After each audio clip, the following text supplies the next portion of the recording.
Watching movies and jamming out.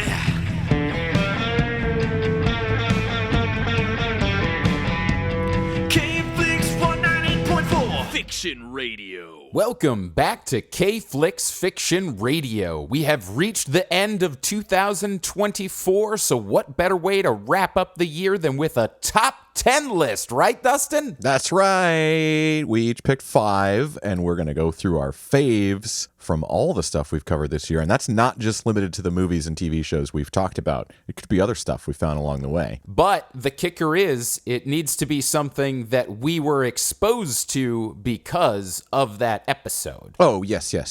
It's related to this show. Right, yes. It can't be anything that I was familiar with beforehand, like Streets of Fire, for example. Nor anything I was familiar with before, like, say, Eurovision. Because we're feeling okay, we're feeling loose, we're feeling good, and we're just here to talk about the cool stuff we found out about this year, and maybe add a little extra. Yeah, add a little bit of extra input, maybe a couple of things that were cut out of the episodes. So stay tuned. It's not your average clip show. I mean, sort of is, but... No, we're doing it live. We're playing the clips again. Well, right, yes. It's not a re-edit. We're not cheaping out. We're doing this. We're really recording this. Yes. So real quick, before we get into our lists, we each have 5 songs, counting down 5 to 1 to add up and make a top 10 of the year for the show. But before we get to that, I thought we'd knock out some honorable mentions. What do you say? I love honorable mentions. Cool. Honorable mention number 1, and this is an honorable mention for 2 reasons. 1, because it didn't make the cut for my top 5, and 2, because technically I guess I've heard it before, but specifically I wanted to shout out the version of Touch Me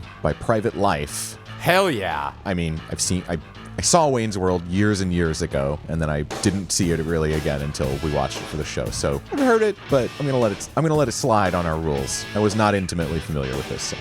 Well, also, we never got the actual Crucial Taunt version of the song. We didn't know that there was an original version of it, so I would count this. Great. I have listened to this song so many times since finding out about it, so I'm all for it. Oh, nice. I mean, I think it's a great song, and it was a cool one. It was an early one for me in terms of like finding out cool stuff in the research with the whole Van Halen connection. Yeah. I just have a sweet spot for this song.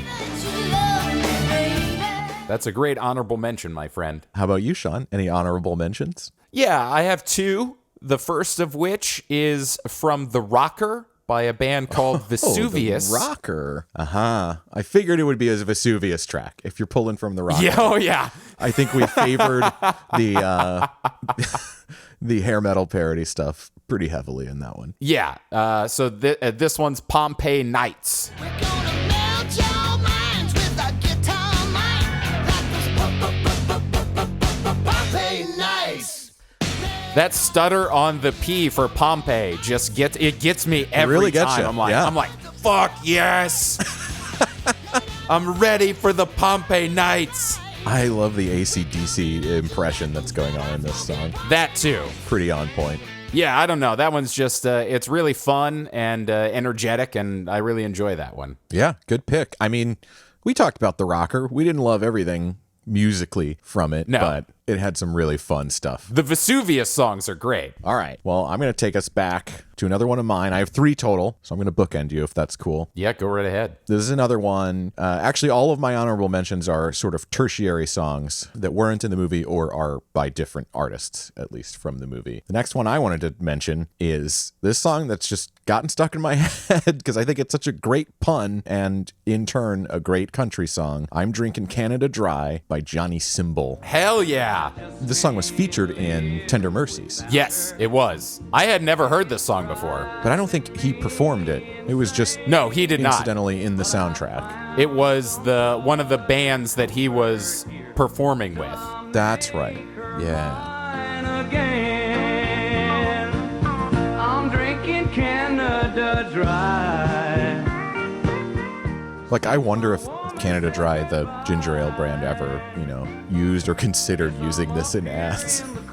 They would be a fool not to. They could still do it. They should still do it. Now would be the time. It really would. What you got next? Oh, buddy, we're going back to Eurovision. Oh! And this is more of a encompassing selection because I am still obsessed with the band Anteros. So here is their song Full Moon from that soundtrack. I kind of thought it was going to be that. The album that this song is on is so fucking good.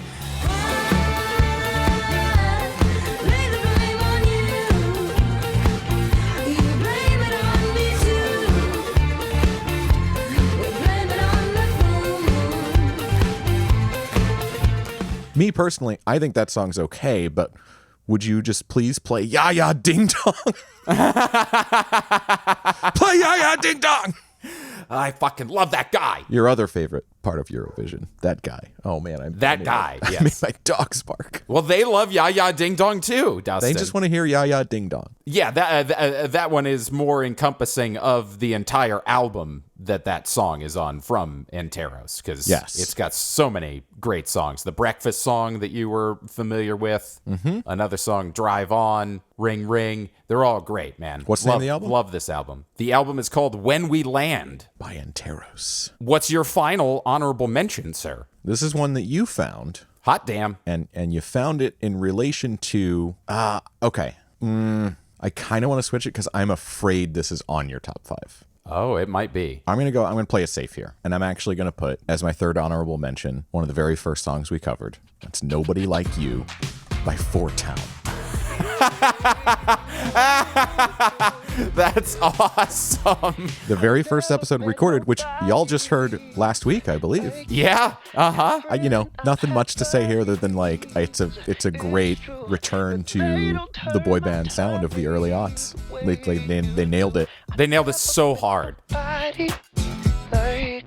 Oh man, that's funny. I did not expect that coming. Yeah, I made this decision live on the fly. But it was on my list. I had like a list of 10 probably-ish honorable mentions. And yeah, why not? I mean, if I had to pick some others that I'm not even going to name or play, I just want to say like all the folk music we got introduced to through the Mighty Wind episode, all like super cool stuff, and then just all the old country music we got through the Crazy Heart and Tender Mercies episode. I think those were both really rich episodes in terms of like all the ties from the universe at large. That's true. Walk Hard has some incredible information and ties in terms of like the songwriters. Yes, definitely. All right. If you don't hit my other planned honorable mention in your top 5, I'll come back to it at the end. Okay. Oh, all right.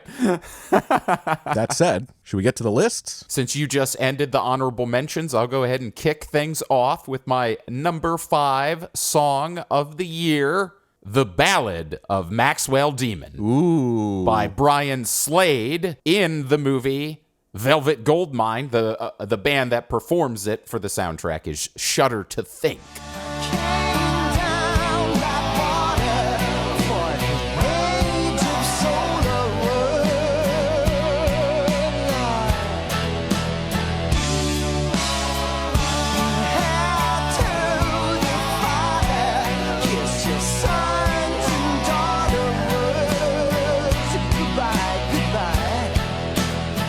Yeah, this is a great song in the Bowie style from still probably the craziest fucking movie we've watched for this. And one of my favorites. Maybe my favorite film we've watched for this show. It's such a great movie with so many great songs in it that I was not exposed to before. This was an original song for the movie as opposed to being a cover, you know? Yes, it was chock full of both. It was some of the craziest, wildest research we had to do because it was all interspersed. You had in-universe people doing covers of real songs, but also doing like each character in the film was performed by several different musicians and singers. There was a lot going on. Yeah, what a wild, wild movie. That was the episode where I, in the end, felt the most gratification that I had felt so far in doing this. Like, wow, we really researched the hell out of that. We got a lot of information. But it was also the one where while I was doing it, I was like, I don't know if I can fucking do this. This is too much. Well, it was so early in the process too. That's like episode 5. Yeah, you know? yeah. It was a big learning episode, but I think it made us better researchers and hosts, and it definitely made me a better person for having watched that film. Yes, for sure. A movie that I didn't even know existed until you selected it, you know? Yeah, that was a fun one. Just so you have a little bit of insight into how I selected my 5 songs for this top 10 list, it is because these are the songs that I listen to the most after having been exposed to them for this show. Nice. And just so you know how I did mine, I kind of sort of looked at everything we did, but probably missed some stuff, and then almost randomly put them in order. So kind of the opposite of what Shawn did. Cool. Love it. Having said that, I do stand by my selection. I think I have a good list. I'm sure that you do. All right. Well, are you ready for my number 5? Hell yeah, I am. All right. This is one where it's possible that we have overlapped, I look forward to that possibility. because I don't think any of us had seen this movie coming in. But my number 5 pick is the title song from the movie Light of Day by the Barbusters. Oh, hell yeah.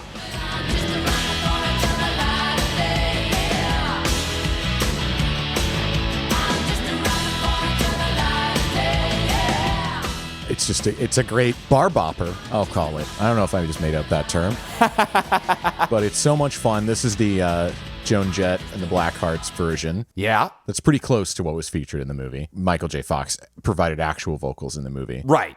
But as we learned in the episode, it wasn't written by Joan Jett. Nope. It was written by none other than Bruce Springsteen himself, who has been instrumental in a couple of the movies that we've covered. Although we learned with Streets of Fire, he sort of backed out. The boss is everywhere.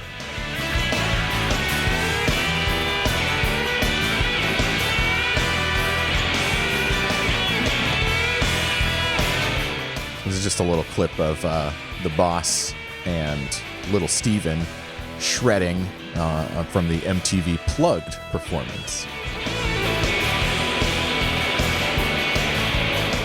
So Bruce used this supposedly to close out most of his shows in the 90s, and you can tell why. It's just a fun one to go off the rails with. Yeah, it's a rockin' tune. So no overlap? Oh no, there's overlap. That's my song 4, so we don't have to play anything from that. So you can go right on into your song 4, sir.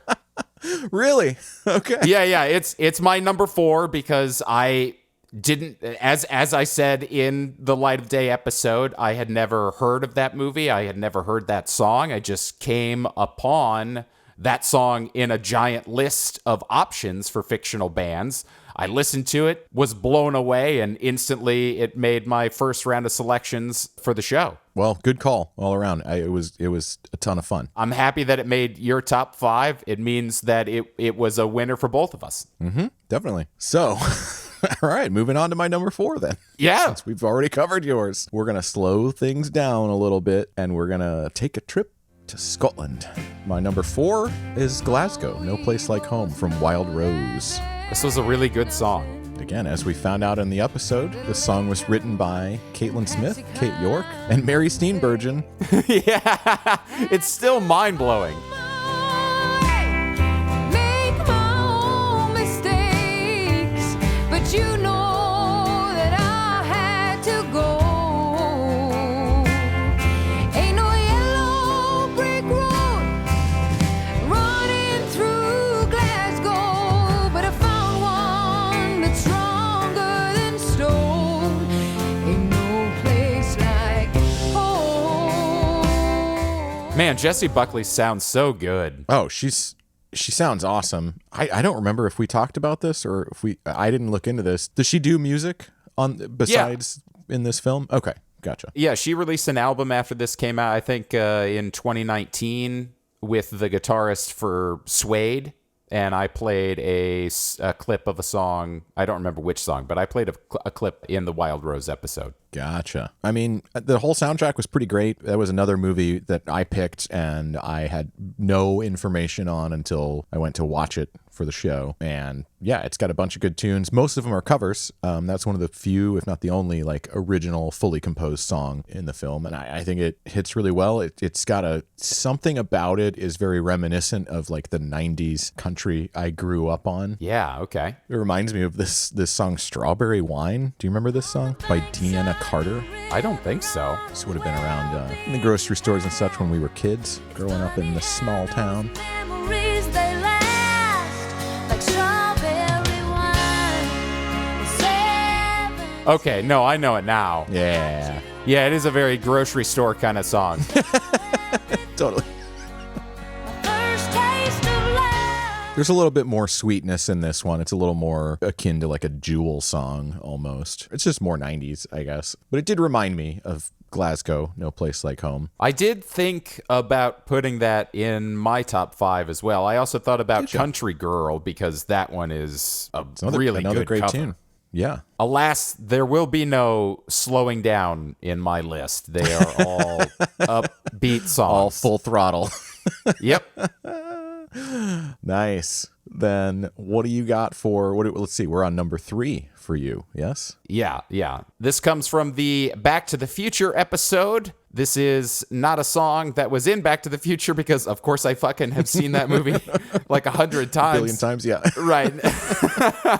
This comes from the singing voice of Marty McFly, Mark Campbell. He is in a band called Jack Mack and the Heart Attack. And the song She's in My Corner from the Police Academy soundtrack is legitimately one of my favorite songs that exists in mankind history now. So here you go. She don't need a bus, she's in my corner. I don't need a rush, I'm almost there. She don't need a bus, she's tumbled over. I can feel the passion in the air. Put away the gun, girl, I surrender. I ain't gonna run, my hands are tied. You don't have to push, girl, just be tender. Just bring back this man alive.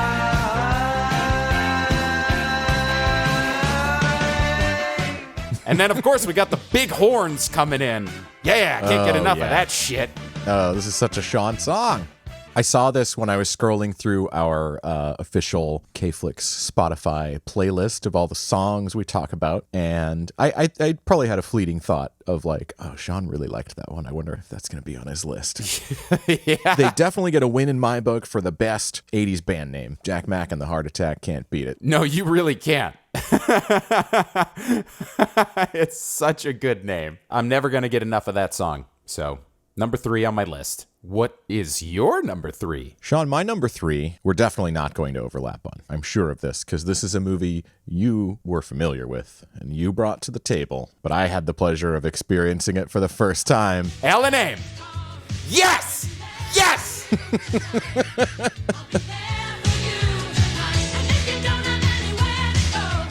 That's right. Nowhere Fast by Ellen Aim and the Attackers. Oh, that makes me so happy. Written by the one and only Jim Steinman, the genius behind so many 80s hits, namely Meatloaf and Bonnie Tyler.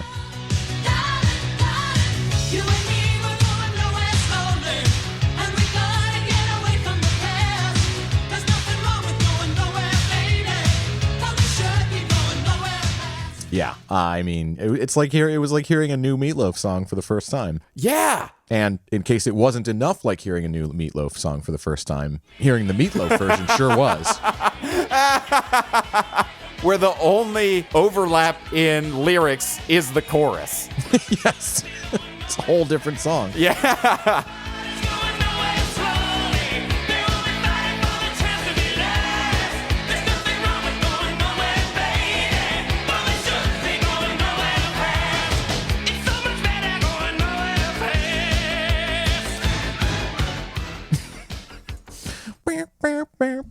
The crazy instrumentation of that one is so fucking great. I've even grown to love that. I loved it right away. There was no growing Nice. for me. Okay. It hit me at a weird side angle at first. I was like, oh, okay. I think I like the movie version better, but now it's hard to choose. They're both great. Oh, that's fucking awesome. I'm super happy that something from that movie landed for you. I mean, how could it not? Fair point. Fair point. You just got to give it a shot, people. I know you haven't fucking heard of Streets of Fire, but that episode is great. A lot of information. And also, please just watch the movie and enjoy the soundtrack because it's top notch. It's so good. All right, we're down to the final two for each of us. There's still possibility for some overlap here, but I'm feeling like we're going to have 4 unique ones. We'll see. Yeah.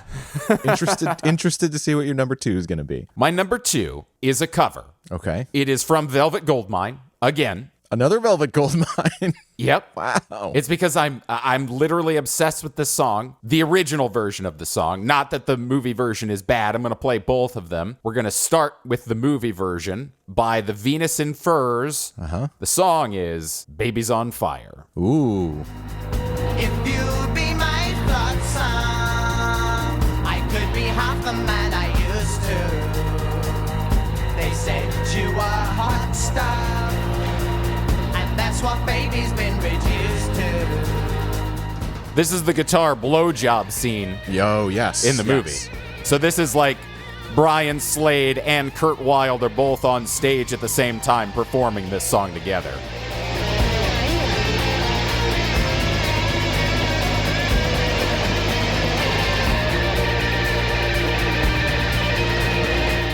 There's a guitar solo, there's an instrumental breakdown going on right there.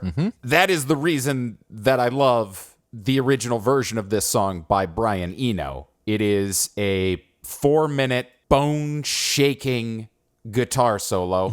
I cannot explain how this guitar solo resonates inside of my body.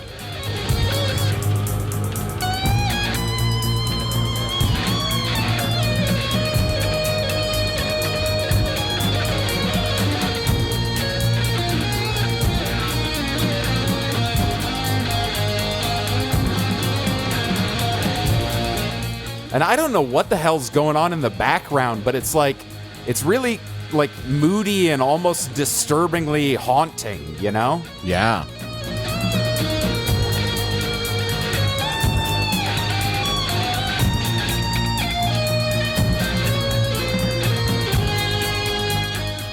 There's just like a slightly like off rhythm, like conga hit or something that's going on, or maybe it's just toms, but it's just they sound far away. Yeah.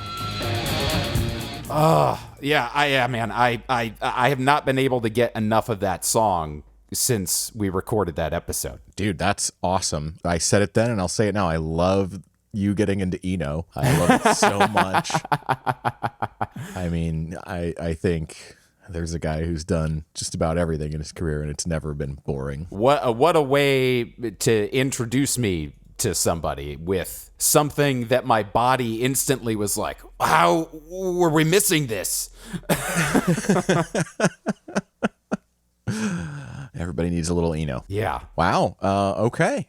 2 from Velvet Goldmine for you. Nice. In terms of me being exposed to things that were profound on a musical level, it didn't get much more influential than Velvet Goldmine episode. Dude, totally. That movie was just such a revelation. I didn't expect for us to overlap on Light of Day because I thought that you said you liked another song on the soundtrack more than that when we recorded the episode. Oh, interesting. And I think it was the War song. I can't remember the title of it, but This Means War. I think it was This Means War. But I really thought that we might overlap on Ballad of Maxwell Demon. Oh, interesting. Yeah, I'm here to keep you guessing, Sean. That's my job. I did really enjoy the song This Means War, and that could easily have been on this list as well, but I had to make a call, and Light of Day has actually grown on me. That one is one that has been an earworm since we did that episode. So I guess just for that reason alone, I went for it. I mean, I'm not going to complain. It's on my list as well. All right, are you ready for my number 2? I sure am. This is the most wild card one on my list. Ooh. The song is not from anything we talked about per se. It's not featured in any of the visual media we talked about. Okay. Tell me when you know what it is. Did we play this in the episode? We played this in the episode. Okay. Oh, well, yeah, okay, yeah. It's Mr. Belding. It's Dennis Haskins. It's Dennis Haskins. That's fantastic. For the Good Times Delilah by Dennis Haskins. Of all the crazy shit we found, this is kind of the wildest thing, to me personally, that we've come across, because it is just this haunting, weird mashup of two other songs sung by Dennis Haskins, the guy who plays Mr. Belding in Saved by the Bell. That's awesome. I have listened to this a couple of times since we recorded that show. It's good stuff. It's really good. It was a really cool move. Upon my pillow, hold your warm and tender body close to mine. Here's where it switches. At break of day, when that man drove away, I was waiting. I crossed the street to her house, and she opened the door. She stood there laughing. This part of the song is based on Delilah by Tom Jones, and you can hear him channeling his inner Tom Jones in this. No more. I did think, since we didn't get to in the episode, I would go ahead and play a little bit of each of the songs that inspired this one, or that coalesced to form the cover. This is For the Good Times by Chris Christopherson from 1970. For the good times, I'll get along. You'll find another, and I'll be here. Pretty song, made even more prescient by the passing of Mr. Christopherson only a few months ago. Yeah. And then, just to get a taste of the other side, a little bit of Delilah by Tom Jones, She deceived me, I watched and went out of my mind. who is singing in like an operatic way on this song. I mean, he does that on basically every song, Yeah. but sure. Well, yeah, okay, interesting. I guess I'm not super familiar with Tom Jones, and what I've heard of him is like, I got really into this one random Tom Jones album from like 2016, Okay. where he was doing all blues stuff. It was like all blues. Oh. But yeah, there's a version of this song of Delilah with him and Pavarotti singing, like, Oh, shit. actually doing it 3-tenor style, or 2-tenor style. Wow. Yeah. I'm a big fan of Daughter of Darkness, Tom Jones song. Oh, I don't know that one. I fucking love that song. Man, that was a great pick, Dustin. Well, thanks. Great pick. I wanted to give us something weird to talk about it near the end. Sure. Hell yeah. Oh, okay. Before you say your number one, let me internalize what I think it might be. I am very confident that you could guess what this is. Oh, okay. Well, I'll say this. You have not hit my honorable mention yet. I have a feeling I'm about to. So let's see if you do. Yep. That's right. Martini Ranch. For the future, running from his past, looking for adventure, riding hard and fast. Hell bent for leather, foaming at the bit, saddle sore and weary, in a three-way split. Ah, shit! A little bit more Paxton in this section. This song is Reach. Yes. Reach by Martini Ranch, which was a really strange Devo meets Bill Paxton kind of thing. With Judge Reinhold whistling on this With song. Judge Reinhold whistling, yeah. I heard him say, "Where's my gal, Maggie May?" Reach! That I think I said it in the Coconut Pete episode, but like this reminds me so much of like Big Audio Dynamite. Yes. Mick Jones's post-Clash band, because it was just like full balls to the wall, sampling just any sound you wanted from like movies and stuff. You have this gunshot sound as part of it, which that has lived on. Like it's been refined in a way, but like what's the MIA song, which samples the Clash? Right. and uses gunshots in its chorus, and it was like the song of the year. That's true. Great fucking pick. I'm glad I didn't ruin it earlier by playing it as one of my honorable mentions, because it definitely was something I wanted to mention. So I'm glad we made it, and I'm glad it's so high on your list. This whole Martini Ranch album is fucking awesome. I only played 2 extra songs in the cut of the episode that you listeners heard, so I would like to give one extra fact that was on the cutting room floor. I just thought we were talking about Martini Ranch for a little bit too long. 2 of the songs, Cindy Williams from the B-52s is a guest vocalist, and I would like to play one of those songs. Oh, please do. The song is called World Without Walls. Girl, I'll never leave you. Well, you know that it's true. So forget the tears we cried. We are starting something new in a world without walls. World without walls. Dance to the rhythm of a beating heart in the world.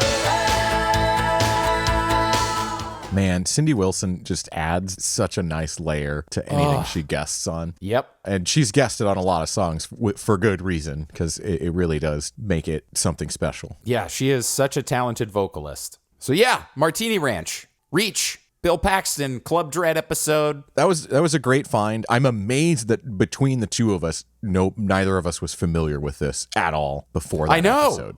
That's pretty crazy. Yeah, that's been one of my biggest discoveries doing this show, was finding out that Bill Paxton had a band in the 80s called Martini Ranch. Yeah, because rest in peace. He's become sort of a memeable character. Like, people like to talk about Bill Paxton and find things out about Bill Paxton. There are always stories about him. You played one in the episode, like behind the scenes stuff. Yeah. Stories from Titanic, stories from other movies. It's pretty crazy that neither of us knew about Martini Ranch, but what a good find. What is your top spot, sir? My number 1 is going to be in some familiar territory, because we're finally getting to my Velvet Goldmine track. Oh, here we go. And it's one that I'm almost embarrassed I wasn't familiar with beforehand. But I picked 2HB as performed by the Venus and Furs in the movie, but originally by Brian Ferry and Roxy Music. You know, I was wondering if this was going to show up in your 5 as we've been going, because I saw you listening to this on Spotify earlier today. Oh, fuck, really? Yeah. Something went wrong. That I usually, when I know that it's like a reveal-based thing, I go in private mode on Spotify, so something didn't work. Okay. You should not have been privy to that information. I did see that happen. That's funny. Yes. Yeah, man. This song is amazing. This cover is amazing by the Venus and Furs, which again is this crazy collective that they made up for this movie of Bernard Butler, Clune, Johnny Greenwood, Paul Kimball, Andy McKay, and Tom York. So members of Roxy Music, members of Radiohead, a bunch of folks. Celebrate is looking at you, kid. Wipe away tears. And I was exposed to it through the movie in real time, but I quickly, came to enjoy the Roxy Music version, the original version. This is probably my favorite take on it. Is looking at you, kid. Celebrate, yeah. Is looking at you, kid. Wipe away tears. I like these horns a lot. Oh, hell yeah. Since we're together, now I hope it's forever. It's a hauntingly beautiful song. I'm friends with some pretty big Roxy Music fans, so I'm a little bit embarrassed that I didn't know this song beforehand. Well, we can't know every piece of music. No, it's unfortunately very true. But so glad I heard it. I love it. It's been stuck in my head ever since. I think it's great. Oh, I don't think we mentioned this in the episode, why it's called 2HB, but the meaning behind that is to Humphrey Bogart. It was sort of in appreciation of Humphrey Bogart, particularly his Casablanca role, his Casablanca character. That's where the "Here's looking at you, kid" line in the song comes from. Okay. It's all kind of a reference to that old-timey black and white cigar smoke-filled universe. Huh. Interesting. See, we got new shit Yeah, that was not in the episode. Yeah, and there have actually been, since then, the band Madness recorded a tribute song to Brian Ferry from Roxy Music, and that song is called 4BF. I'm glad that a Velvet Goldmine song still ended up on your list, considering how much we both loved the music from that. I knew there was going to be one on there. I was pretty sure it was going to be that one. I did consider doing two, but in the end, I just surveyed what we did and found more stuff to talk about, I guess. I was feeling a little bit trepidatious about having two Velvet Goldmine songs in the top 5, but at the end of the day, I just said, fuck it. Dude, I just think it goes to show again how awesome that movie and soundtrack were. Yeah. My last honorable mention, real quick before we go, because I wasn't sure if you were going to include it in your list, is just that awesome folksy and yodeling John C. Reilly stuff that you found. Oh, I think that was great. Oh man, that stuff is awesome. The sea shanty and then the yodel song. That sea shanty song is really fucking fun. You guys want to know more about that? Listen to our Walk Hard episode. And I don't have any questions to ask you here, Dustin, because we've already stated what we have begun to listen to from the prior shows. So That's right, these songs. yeah. So if you liked our top 10 list with a handful of honorable mentions thrown out there, go ahead and rate and review this podcast on whatever platform you're currently listening to this on. And as always, you can find us at fictionradiopod.com and fictionradiopod@gmail.com. And, this is it for the year. We're signing off. We'll see you all on the flip side. Don't worry. Next year is not that far away, and we've got a whole bunch of stuff lined up. Oh, buddy, are we coming at you with some top tier properties? So happy New Year, and we'll see you in 2025. Watching movies, jamming out.